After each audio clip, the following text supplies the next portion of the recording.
Hey guys, how's everyone doing? This is Sir Jedi Sentinel, and welcome back to Batman Be Vlogged, the weekly vlog series where I review an episode of Batman Beyond after watching it for the very first time. Today, we are looking at episode 22, Rats, written by Rich Fogel and directed by Kurt Jetta.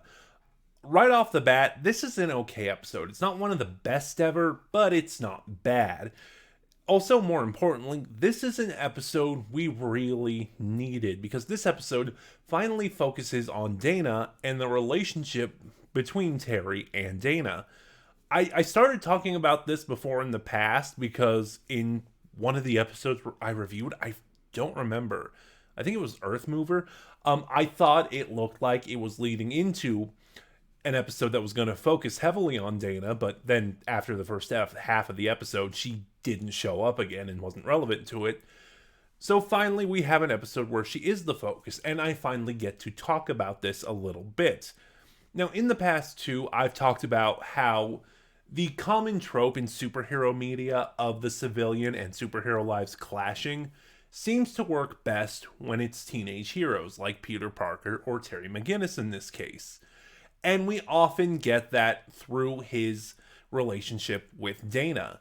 He constantly has to blow her off to, go to work and be Batman. This is an episode that really, that again, we really needed because the focus is on Terry and Dana's relationship. And in doing so, it kind of revitalizes it a little bit. Let's hope the change is permanent going forward because the way it was portrayed so far, at this point, it was starting to get a little stale because it's rinse and repeat. Terry gets called away to be Batman. He comes back. He missed a date with Dana or something.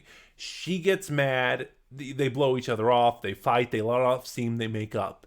It's been a cycle, the entire series up to this point.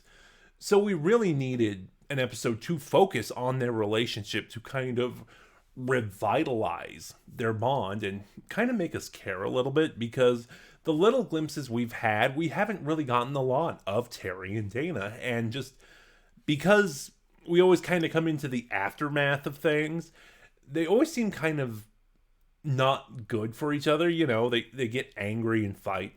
They act like teenagers in a relationship, like going through high school. I saw this a lot. This kind of thing a lot. Someone makes a big deal out of something. It's a thing. It's a thing. But meanwhile, while this is going on, there's something going on in the background. Like in the opening of the episode, we get a news report of giant man-eating rats. And let me just say it like this, just to save a lot of time. This episode is kind of a play on the Phantom of the Opera. Not so much the more Dana is a young ingenue or anything, but just because a deformed person living in the sewers, sees Dana from above and kind of grows affectionate towards her. So he whisks her away to his subterranean world, hoping to be with her, thinking they'll be happy.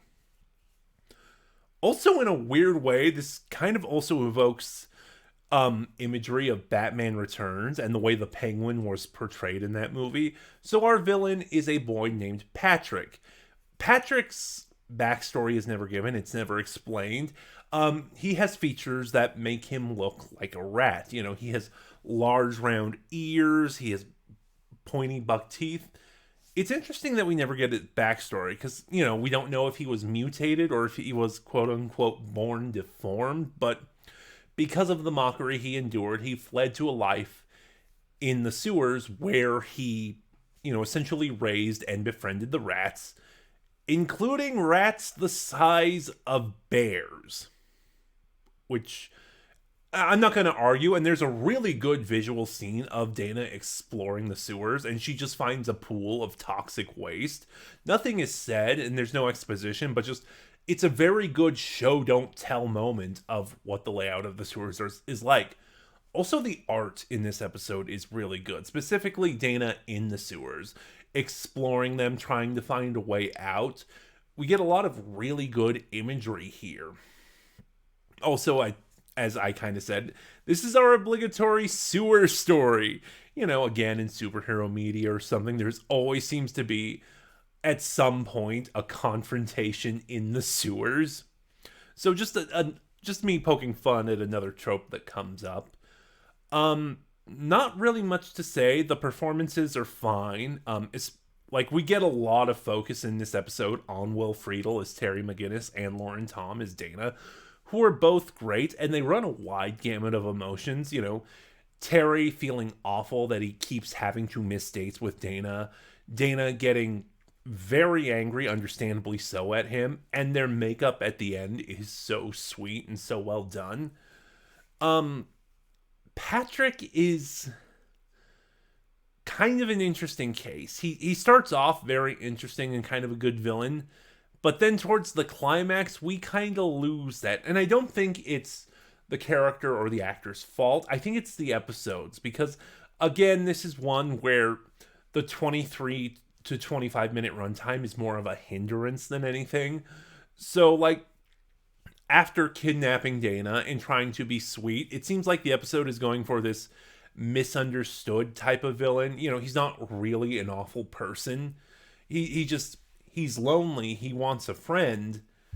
But then when Dana rejects him, again, in the third act of the episode, and we get our climax, he does a complete heel turn that says, oh yeah, he is actually a vicious, terrible person. And like I said, it's more, I feel like this is a victim of the episode's runtime than anything else. Like, I think if the episode was longer or even a two-parter, they could have padded it out and, you know, developed it further. Make Patrick more sympathetic, or have him keep his more sympathetic side than having heel turn to a villain. Also, he's kind of horrific. So, like, this news story that's playing in the background, which also really well done. It's a little bit of foreshadowing. After the news story talks about the giant man-eating rats, it kind of gets quiet so we can focus on the characters, but in the background, the story's still going, and they talk about people who've gone missing.